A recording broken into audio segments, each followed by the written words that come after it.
relax and sleep easy in your coffins. Today we're going to read the second half of The Willows by Algernon, Blackwood.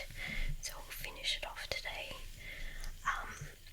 So we've left our erstwhile narrator and his friend the Swede on a small island in the Danube that is slowly getting smaller and smaller because of the flood, and they're surrounded by willow trees that are creepy and terrifying.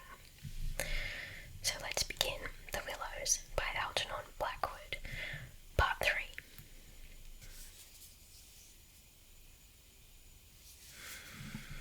At length, after a long pause, he began to talk.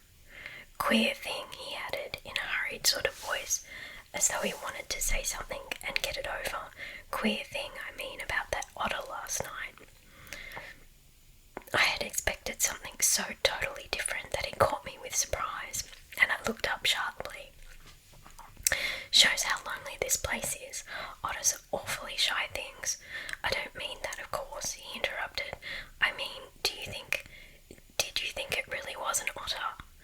What else in the name of heaven? What else? You know, I saw it before you did, and at first it seemed so much bigger than an otter." "The sunset, as you looked upstream, magnified it or something," I replied. He looked at me absently a moment, as though his mind were busy with other thoughts.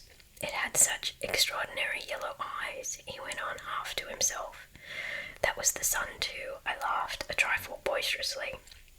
"I suppose you'll wonder next if that fellow in the boat—" I suddenly decided not to finish the sentence.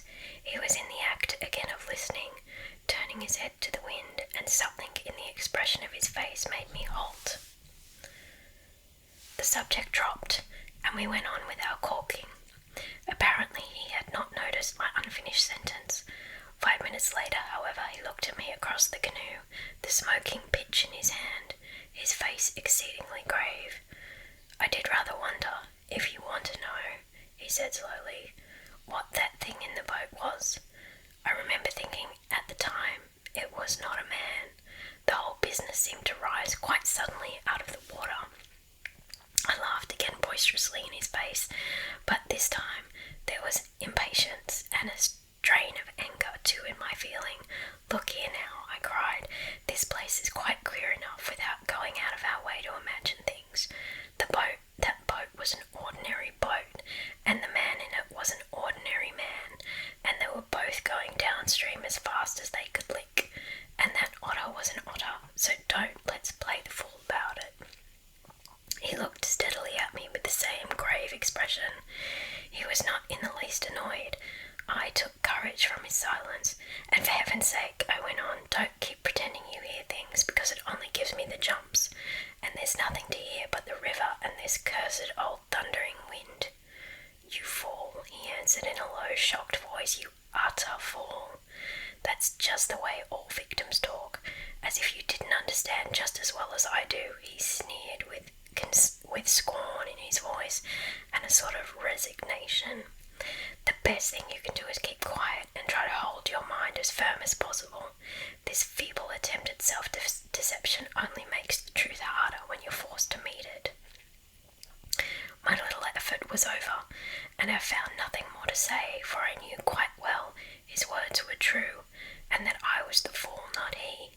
Up to a certain stage in the adventure he kept ahead of me easily, and I think I felt annoyed to be out of it, to be thus proved less psychic, less sensitive than himself to these extraordinary happenings, and half ignorant all the time of what was going on under my very nose. He knew from the very beginning, apparently, but at the moment I wholly missed the point of his words about the necessity of there being a victim, and that we ourselves were destined to satisfy the want. I dropped all pretense thenceforward, but thenceforward likewise my fear increased steadily to the climax. "But you're quite right about one thing," he added, before the subject passed, "and that is that we're wiser not to talk about it, or even to think about it, because what one thinks finds expression in words, and what one says happens." That afternoon dried and hardened, we spent trying to fish, testing the leak, collecting wood, and watching the enormous flood of rising water. Masses of driftwood swept near our shores sometimes, and we fished for them with long willow branches. The island grew perceptibly smaller as the banks were torn away with great gulps and splashes. The weather kept brilliantly fine till about 4 o'clock, and then for the first time for 3 days the wind showed signs of abating. Clouds began to gather in the southwest, spreading thence slowly over the sky. This lessening of the wind came as a great relief, for the incessant roaring, banging, and thundering had irritated our nerves. Yet the silence that came about 5 o'clock, with its sudden cessation, was in a manner quite as oppressive. The booming of the river had everything in its own way then. It filled the air with deep murmurs, more musical than the wind noises, but infinitely more monotonous.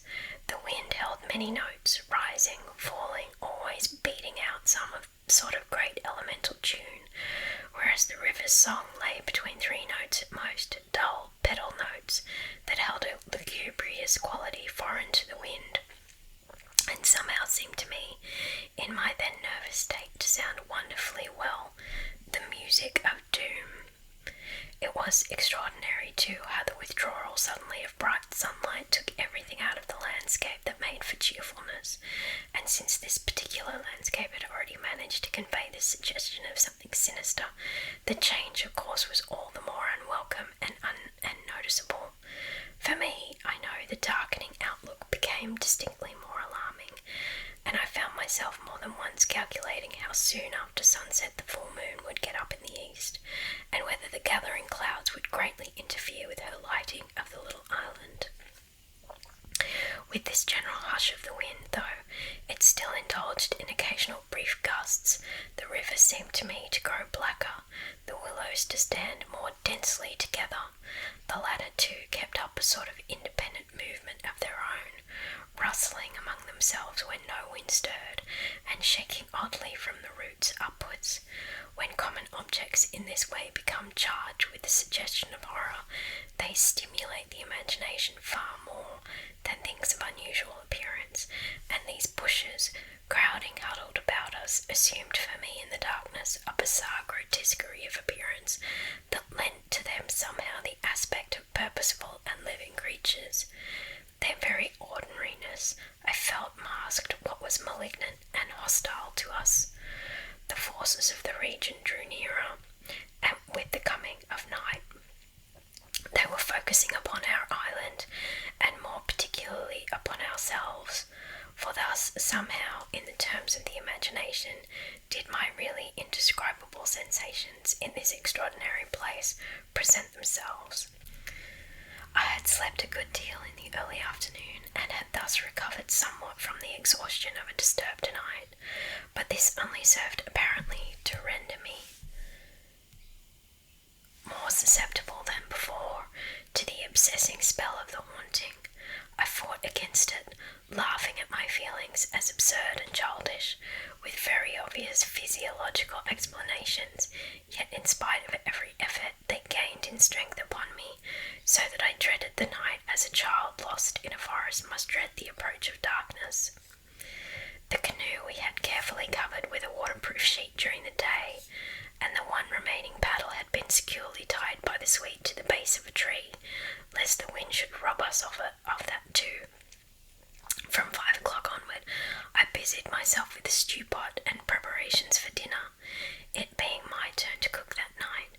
We had potatoes, onions, bits of bacon fat to add flavour, and a general thick residue from former stews at the bottom of the pot, with black bread broken up into it. The result was most excellent, and it was followed by a stew of plums, with sugar and a brew of strong tea, with dried milk. A good pile of wood lay close at hand, and the absence of wind made my duties easy.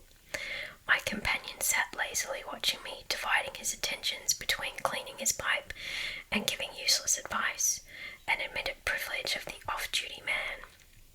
He had been very quiet all afternoon, engaged in recorking the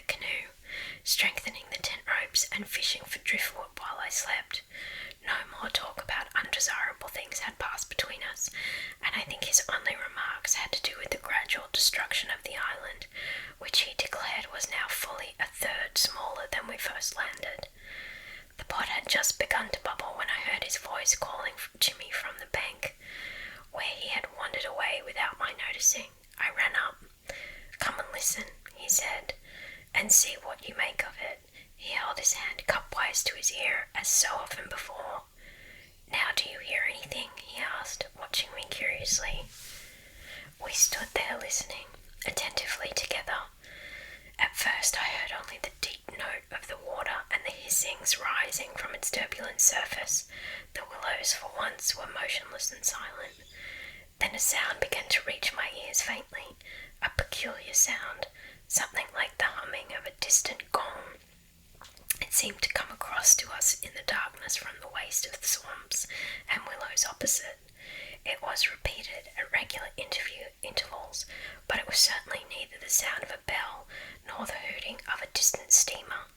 I can liken it to nothing so much as to the sound of an immense gong, suspended far up in the sky, repeating incessantly its muffled metallic note, soft and musical, as it was repeatedly struck. My heart quickened as I listened. "I've heard it all day," said my companion. "While you slept this afternoon, it came all round the island.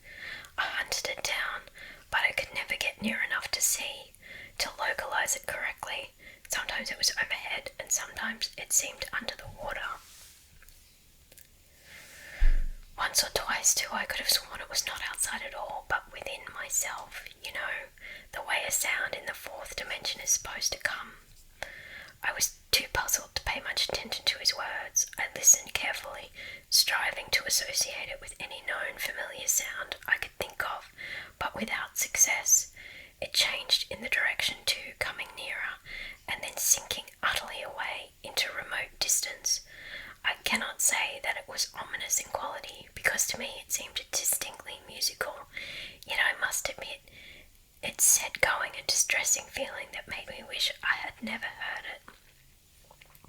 "The wind blowing in those sand funnels," I said, determined to find an explanation. "Or the bushes rubbing together after the storm, perhaps." "It comes off the whole swamp," my friend answered. "It comes from everywhere at once." He ignored my explanations. "It comes from the willow bushes somehow." "But now the wind has dropped," I objected. "The willows can hardly make a noise by themselves, can they?" His answer frightened me, because I had dreaded it, and secondly because I knew intuitively it was true. "It is because the wind has dropped we now hear it. It was drowned before. It is the cry, I believe, of the—" I dashed back to my fire, warned by the sound of bubbling that the stew was in danger, but determined at the same time to escape further conversation. I was resolute, if possible, to avoid the exchanging of views. I dreaded too that he would begin about the gods or the elemental forces or something also disquieting, and I wanted to keep myself well in hand for what might happen later. There was another night to be faced before we escaped from this distressing place, and there was no knowing yet what it might bring forth.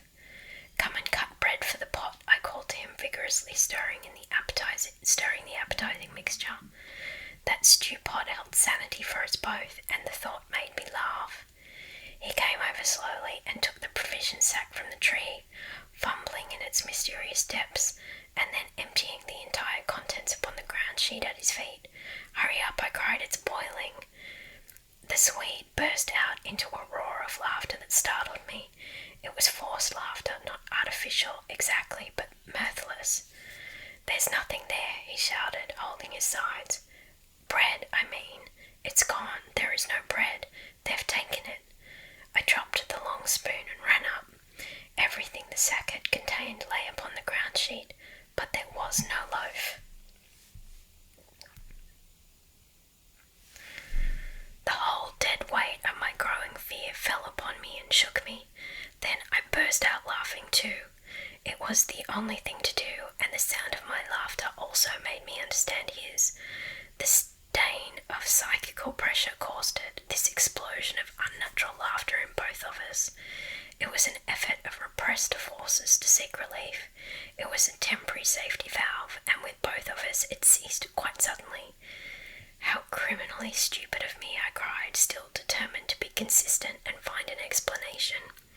I clean forgot to buy a loaf at Pressburg. That chattering woman put everything out of my head, and I must have left it lying on the counter, or the oatmeal, too, is much less than it was this morning, the Swede interrupted. Why in the world need he draw attention to it? I thought angrily. There's enough for tomorrow, I said, stirring vigorously, and we can get lots more at Camorn or Gran. In 24 hours we shall be miles from here. I hope so, to God, he muttered, putting the things back into the sack. Unless we're claimed first as victims for the sacrifice, he added with a foolish laugh. He dragged the sack into the tent for safety's sake, I suppose, and I heard him mumbling to himself, but so indistinctly that it seemed quite natural for me to ignore his words. Our meal was beyond question a gloomy one, and we ate it almost in silence, avoiding one another's eyes and keeping the fire bright. Then we washed up and prepared for the night, and once smoking, our minds unoccupied with any definite duties, the apprehension I had felt all day long became more and more acute. It was not then active fear, I think, but the very vagueness of its origin distressed me far more than if I had been able to tick it and face it squarely.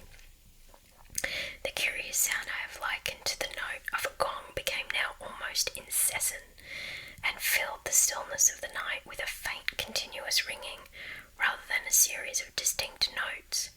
At one time it was behind, and at another time in front of us. Sometimes I fancied it came from the bushes on our left, and then again from the clumps on our right.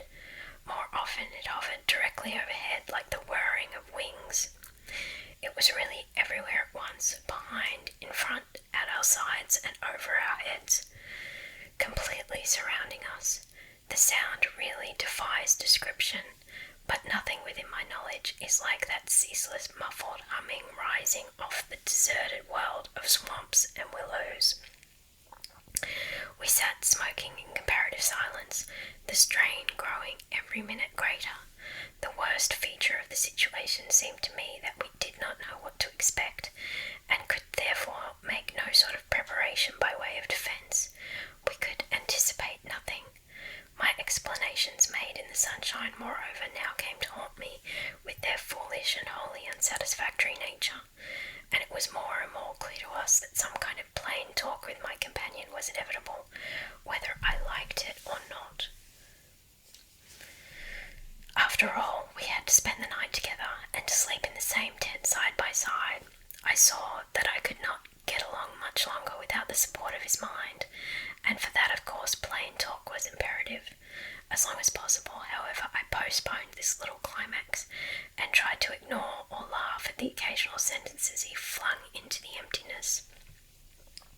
Some of these sentences, moreover, were confoundedly disquieting to me, coming as they did to corroborate much that I felt myself, corroboration, too, which made it so much more convincing from a totally different point of view.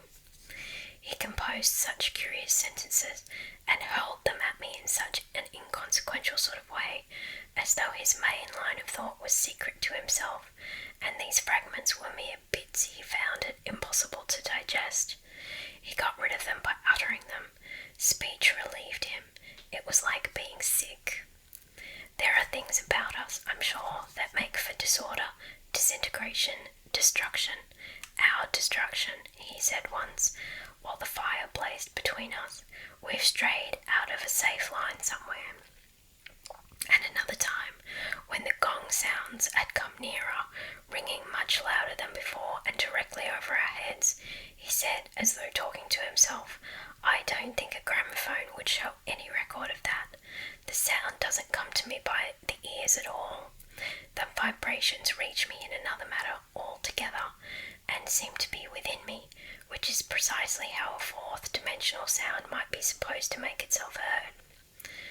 I purposely made no reply to this, but I sat up a little closer to the fire and peered about me into the darkness. The clouds were massed all over the sky, and no trace of moonlight came through. Very still, too, everything was, so that the river and the frogs had things all their own way. It has that about it, he experience. It is unknown. Only one thing describes it really. It is a non-human sound. I mean, a sound outside humanity. Having rid himself of this indigestible morsel, he lay quiet for a time, but he had so admirably expressed my own feeling that it was a relief to have the thought out, and to have confined it by the limitation of words from dangerous wandering to and fro in the mind. The solitude of that Danube camping place, can I ever forget it? The feeling of being utterly alone on an empty planet. My thoughts ran incessantly upon cities and the haunts of men. I would have given my soul, as the saying is, for the feel of those Bavarian villages we had passed through by the score, for the normal, human, commonplace peasants drinking beer, tables beneath the trees, hot sunshine, and a ruined castle on the rocks behind the red-roofed church. Even the tourists would have been welcome.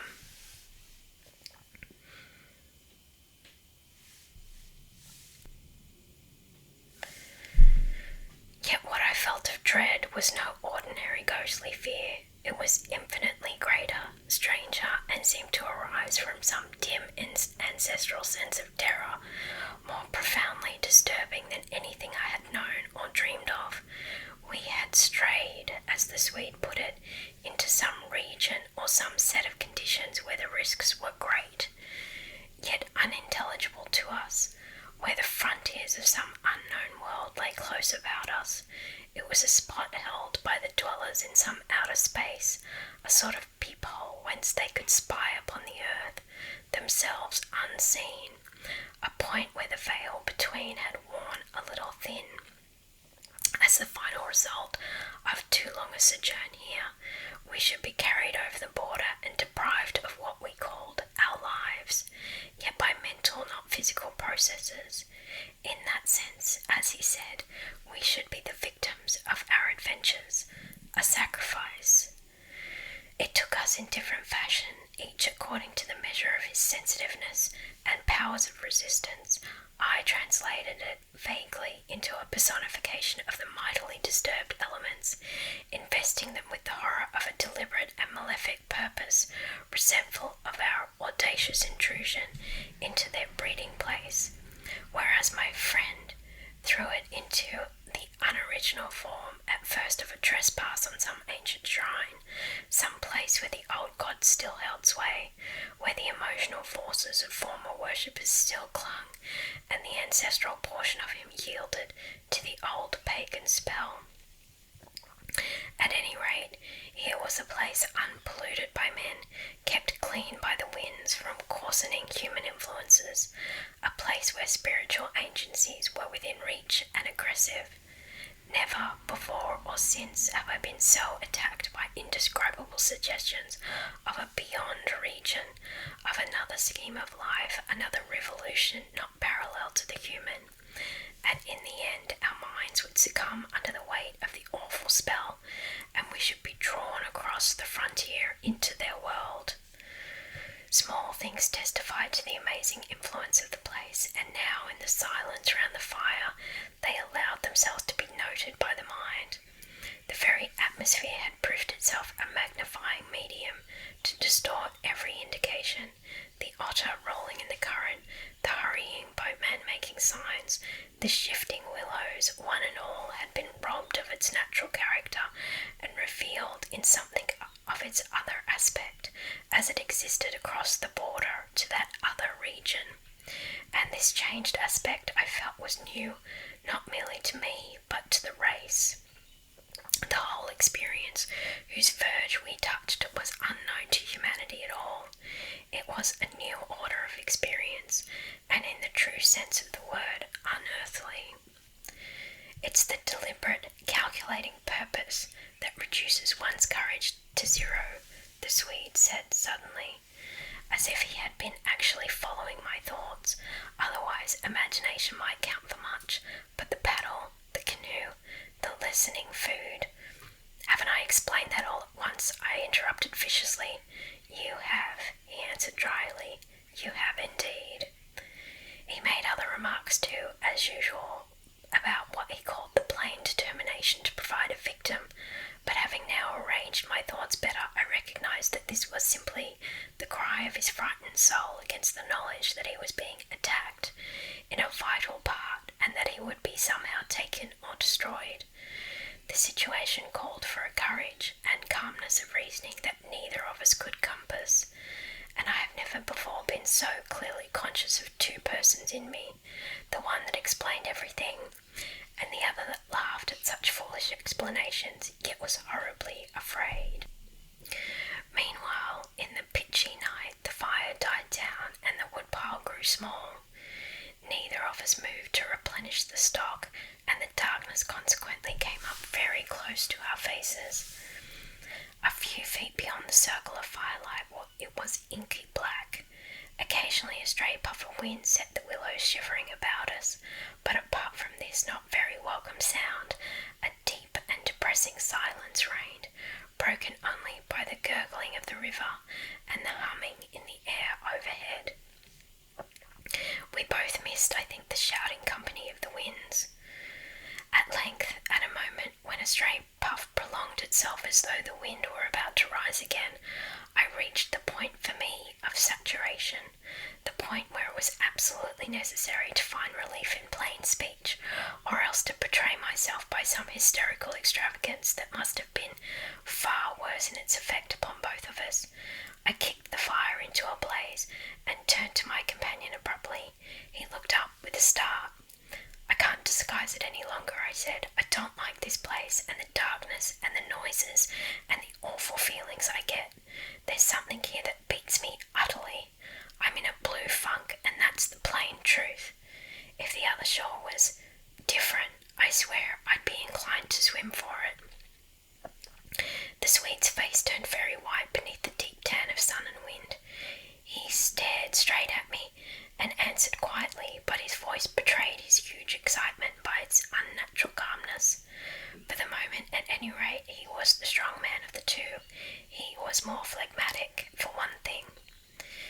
"It's not a physical condition we can escape from by running away," he replied, in the tone of a doctor diagnosing some grave disease. "We must sit tight and wait. There are forces close here that could kill a herd of elephants in a second as easily as you or I could squash a fly. Our only chance is to keep perfectly still. Our insignificance perhaps may save us." I put a dozen questions into my expression of face, but found no words. It was precisely like listening to an accurate description of a disease whose symptoms had puzzled me. I mean that so far, although aware of our disturbing presence, they have not found us, not located us, as the Americans say. He went on. "They're blundering about like men hunting for a leak of gas. The paddle and canoe and provisions prove that. I think they feel us, but cannot actually see us. We must keep our minds quiet. It's our minds they feel. We must control our thoughts, or it's all up with us." "Death, you mean?" I stammered, icy with the horror of his suggestion.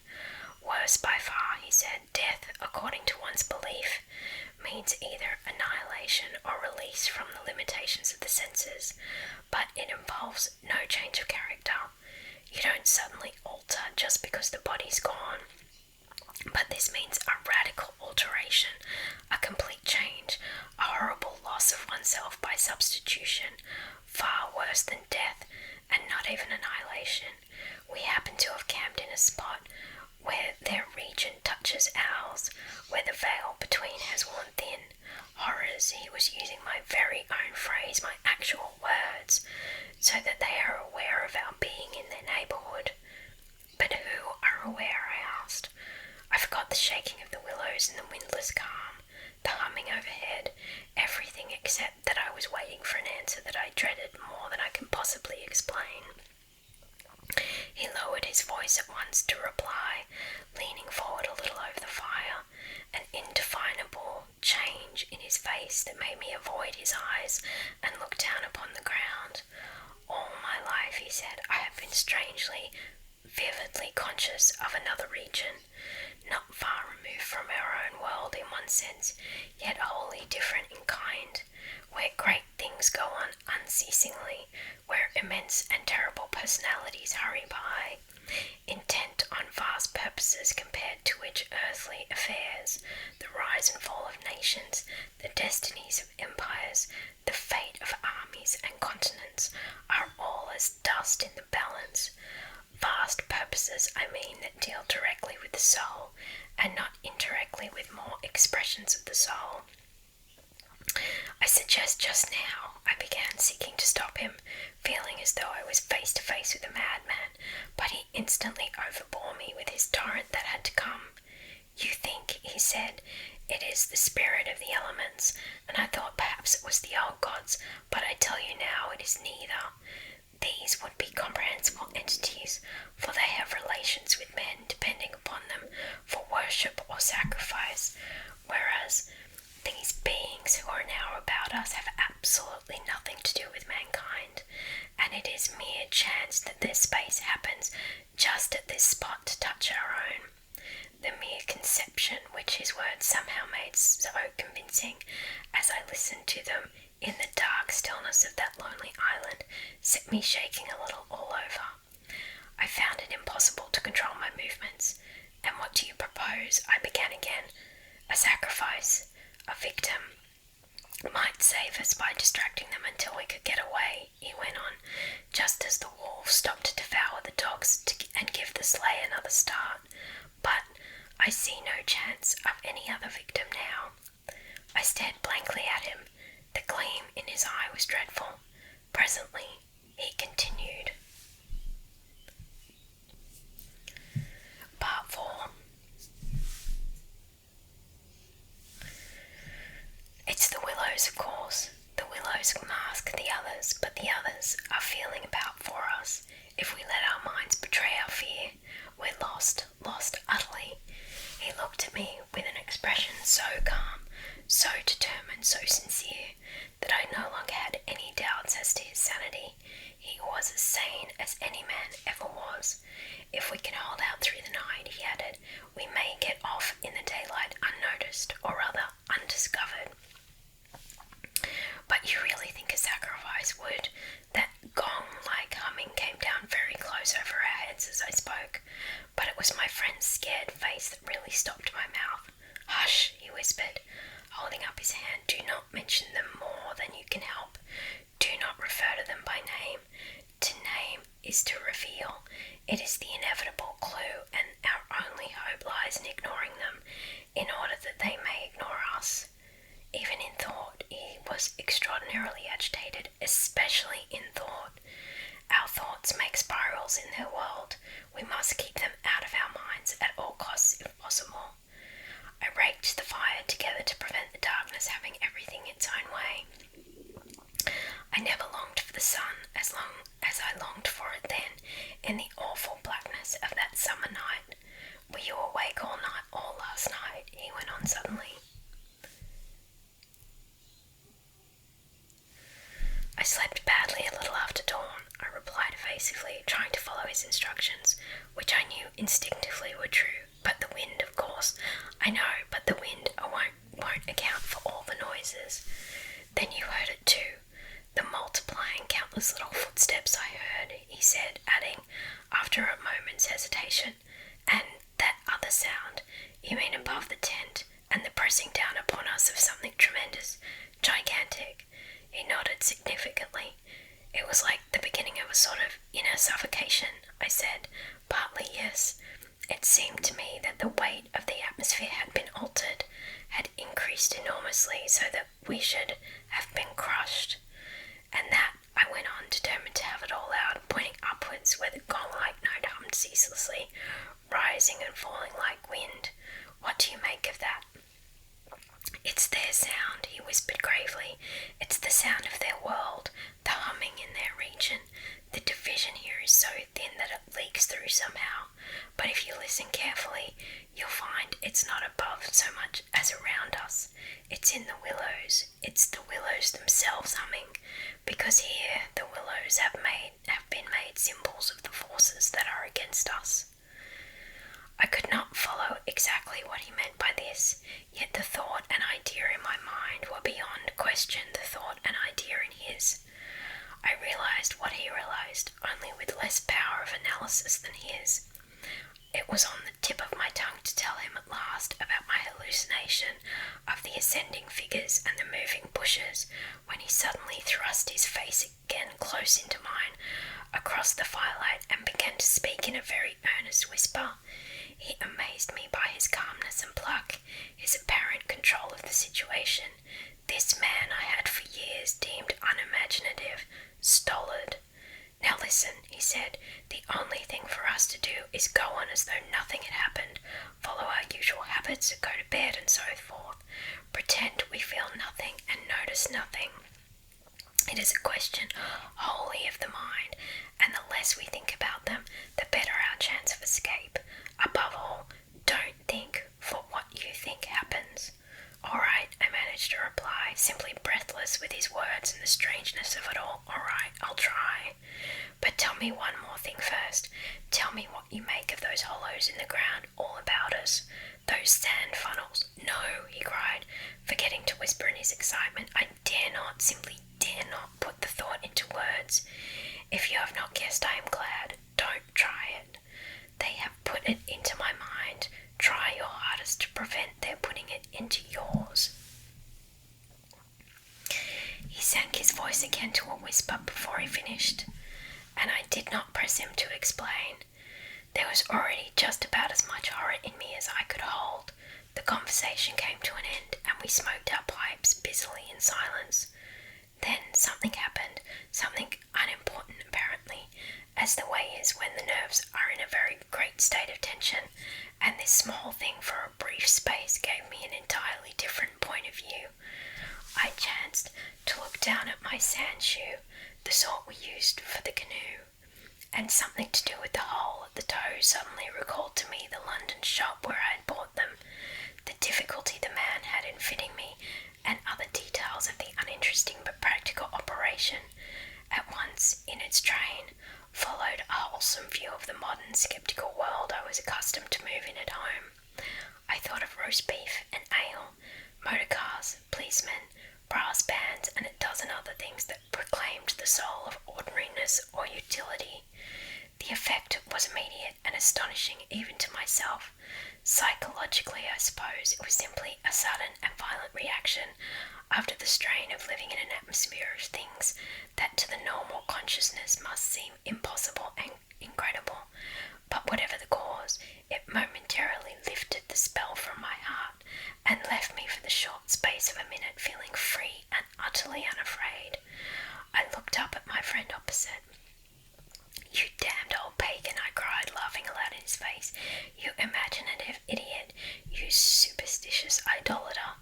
You—" I stopped in the middle, seized anew by the old horror.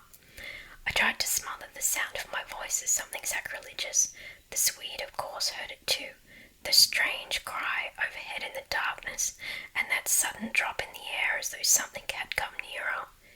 He had turned ashen white under the tan. He stood bolt upright in front of the fire, stiff as a rod, staring at me. "After that," he said in a sort of helpless, frantic way, "we must go. We can't stay now.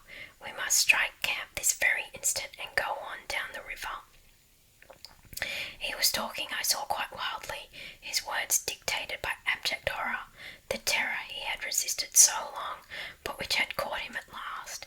"In the dark," I exclaimed, shaking with fear after my hysterical outburst, but still realizing our position better than he did.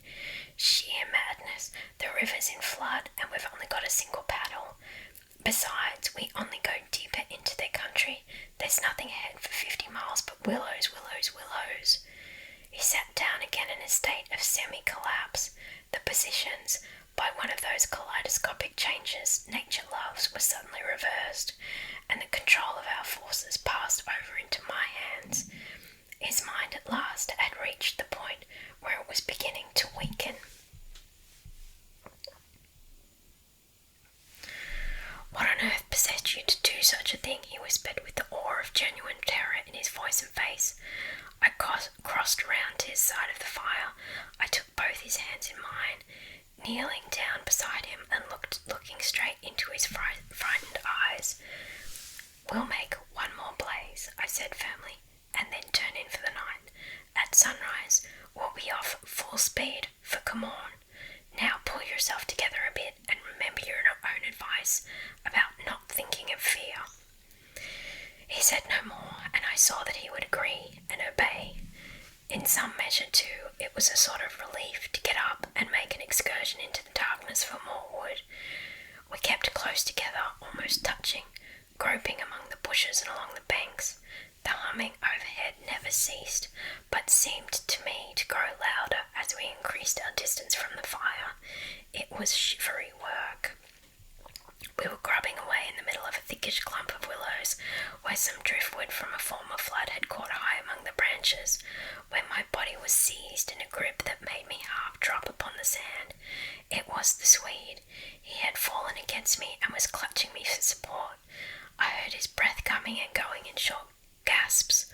"Look, by my soul," he whispered for the first time in my experience. I knew what it was to hear tears of terror in a human voice. He was pointing to the fire, some 50 feet away. I followed the direction of his finger, and I swear my heart missed a beat. There, in front of the dim glow, something was moving. I saw it through a veil that hung before my eyes like the gauze drop curtain used at the back of a theatre, hazily a little.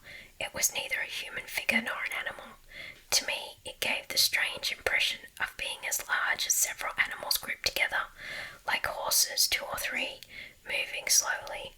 The Swede, too, got a similar result, though expressing it differently, for he thought it was shaped and sized like a clump of willow bushes, rounded at the top and moving all over upon its surface, coiling upon itself like smoke, he said afterwards.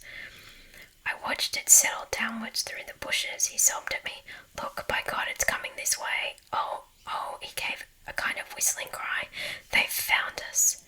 I gave one terrified glance, which just enabled me to see that shadowy form was swinging towards us through the bushes, and then I collapsed backwards with a crash into the branches. These failed, of course, to support my weight, so that with the Swede on top of me, we fell in a struggling heap upon the sand. I really hardly knew what was happening. I was conscious only of a sort of enveloping sensation of icy fear that plucked the nerves out of their fleshly covering, twisted them this way and that, and replaced them quivering. My eyes were tightly shut, and something in my throat choked me. A feeling that my consciousness was expanding, extending out into space, swiftly gave way to another feeling that I was losing it altogether and about to die. An acute spasm of pain passed through me, and I was aware that the Swede had hold of me in such a way that he hurt me abominably. It was the way he caught at me in falling. But it was the pain, he declared afterwards, that saved me. It caused me to forget them and think of something else at the very instant when they were about to find me. It concealed my mind from them at the very moment of discovery, yet just in time to evade their terrible seizing of me. He himself, he says, actually swooned at the same moment, and that was what saved him. I only know that at a later date, how long or short is impossible to say, I found myself scrambling up out of the slippery network of willow branches and saw my companion standing in front of me holding out a hand to assist me. I stared at him in a dazed way, rubbing the arm he had twisted for me. Nothing came to me to say somehow. I lost consciousness for a moment or two, I heard him say. "That's what saved me. It made me stop thinking about them." "You nearly broke my arm in two," I said, uttering my only connected thought at that moment. A numbness came over me. "That's what saved you," he replied. "Between us we've managed to set them off on a false track somewhere. The humming has ceased. It's gone for the moment, at any rate." A wave of hysterical laughter seized me again, and this time spread to my friend. 2 great healing gusts of shaking laughter that brought a tremendous sense of relief in their train. We made our way so that it blazed at once. Then we saw that the tent had fallen over and lay in a tangled heap on the ground. We picked it up and during the process tripped more than once and caught our feet in the sand. "It's those sand funnels," exclaimed the Swede, when the tent was up again and the firelight lit up the ground for several yards about us. "And look at the size of them. All round the tent and about the fireplace, where we had seen the moving shadows, there were deep funnel-shaped hollows in the sand, exactly similar to the ones we had already found over the island, only far bigger and deeper, beautifully formed and wide enough in some instances to admit the whole of my foot and leg." Neither of us said a word. We both knew that sleep was the safest thing we could do, and to bed we went accordingly without further delay, having first thrown sand on the fire and taken the provision sack and paddle inside the tent with us. The canoe, too, we propped in such a way at the end of the tent that our feet touched it, and the least motion would disturb and wake us. In case of emergency, too, we again went to bed in our clothes, ready for a sudden start. It was my firm intention to lie awake all night and watch, but the exhaustion of nerves and body decreed otherwise, and sleep after a while came over me with a welcome blanket of oblivion. The fact that my companion also slept quickened its approach. At first he fidgeted and constantly sat up, asking me if I heard this or heard that. He tossed about on his cork mattress and said that the tent was moving and the river had risen over the point of the island, but each time I went out to look, I returned with the report that all was well. And finally he grew calmer and lay still. Then at length his breathing became regular, and I heard unmistakable sounds of snoring, the first and only time in my life when snoring had been a welcome and calming influence. This, I remember, was the last thought in my mind before dozing off. A difficulty in breathing woke me, and I found the blanket over my face, but something else beside the blanket was pressing upon me, and my first thought was that my companion had rolled off his mattress onto my own in his sleep. I called to him and sat up, and at the same moment it came to me that the tent was surrounded. That sound of multitudinous soft pattering was again audible outside, filling the night with horror. I called again to him, louder than before. He did not answer, but I missed the sound of his snoring, and also noticed that the flap of the tent was down. This was the unpardonable sin. I crawled out in the darkness to hook it back securely, and it was then for the first time I realized positively that the Swede was not here. He had gone. I dashed out in a mad run, seized by a dreadful agitation, and the moment I was out I plunged into a sort of torrent of humming that surrounded me completely and came out of every quarter of the heavens at once. It was that same familiar humming gone mad. A swarm of great invisible bees might have been about me in the air. The sound seemed to thicken the very atmosphere, and I felt that my lungs worked with difficulty. But my friend was in danger, and I could not hesitate. The dawn was just about to break, and a faint whitish light spread upwards over the clouds from a thin strip of clear horizon. No wind stirred. I could just make out the bushes and river beyond, and the pale sandy patches. In my excitement, I ran frantically to and fro about the island, calling him by name, shouting at the top of my voice the first words that came into my head. But the willows smothered my voice, and the humming muffled it, so that the sound only travelled a few feet around me. I plunged among the bushes, tripping headlong, tumbling over roots and scraping my face as I tore this way and that among the preventing branches. Then, quite unexpectedly, I came out upon the island's point and saw a dark figure outlined between the water and the sky. It was the Swede, and already he had 1 foot in the river.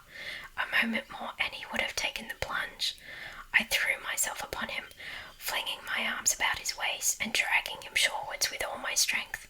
Of course he struggled furiously, making a noise all the time, just like that cursed humming. and using the most outlandish phrases in his anger about going inside to them and taking the way of the water and the wind, and God only knows what more besides, that I tried in vain to recall afterwards, but which turned me sick with horror and amazement as I listened. But in the end I managed to get him into the comparative safety of the tent and flung him breathless and cursing upon the mattress, where I held him until the fit had passed. I think the suddenness with which it all went and he grew calm, coinciding as it did with the equally abrupt cessation of the humming and pattering outside.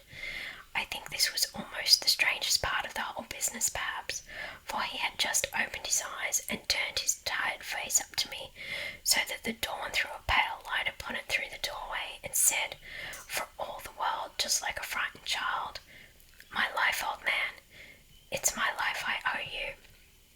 But it's all over now anyhow. They've found a victim in our place." Then he dropped back upon his blankets and went to sleep literally under my eyes. He simply collapsed and began to snore again as healthily as though nothing had happened, and he had never tried to offer his own life as a sacrifice by drowning. And when the sunlight woke him 3 hours later, hours of ceaseless vigil for me, it became so clear to me that I remembered absolutely nothing of what he had attempted to do, that I deemed it wise to hold my peace and ask no dangerous questions. He woke naturally and easily, as I have said, when the sun was already high in a windless hot sky, and he at once got up and set about the preparation of the fire for breakfast. I followed him anxiously at bathing, but he did not attempt to plunge in, merely dipping his head and making some remark about the extra coldness of the water. "River's falling at last," he said, "and I'm glad of it." "The humming has stopped too," I said. He looked up at me quietly with his normal expression. Evidently he remembered everything except his own attempt at suicide. "Everything has stopped," he said, "because—" He hesitated, but I knew some reference to that remark he had made just before he fainted was in his mind, and I was determined to know it. "Because they've found another victim," I said, forcing a little laugh.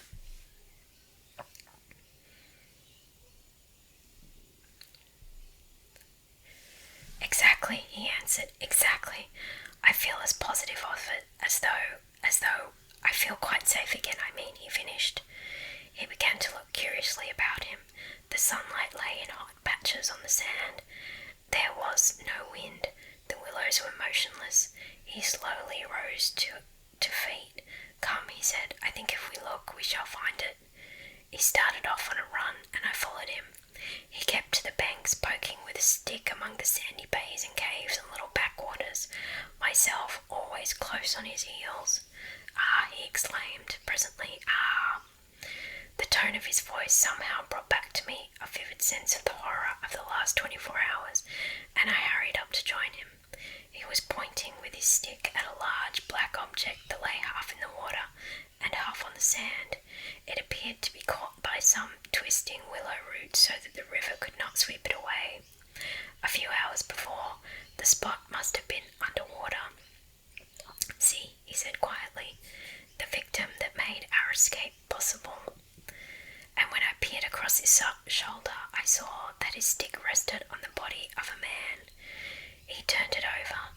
It was the corpse of a peasant, and the face was hidden in the sand.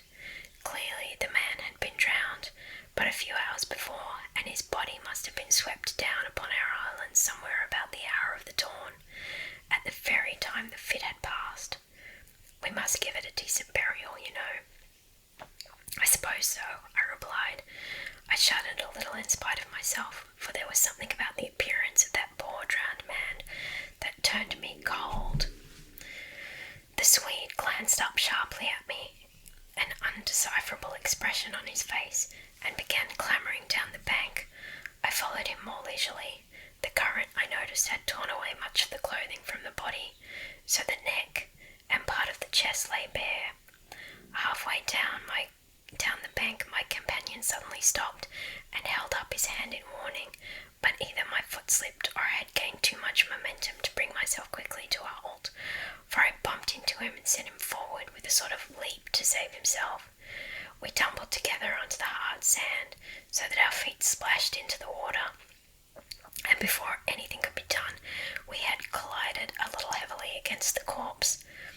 The Swede uttered a sharp cry, and I sprang back as if I had been shot. At the moment we touched the body, there rose from its surface the loud sound of humming, the sound of several hummings, which passed with a vast commotion, as of winged things in the air about us, and disappeared upwards into the sky, growing fainter and fainter till they finally ceased in the distance. It was exactly as though we had disturbed some living yet invisible creature at work.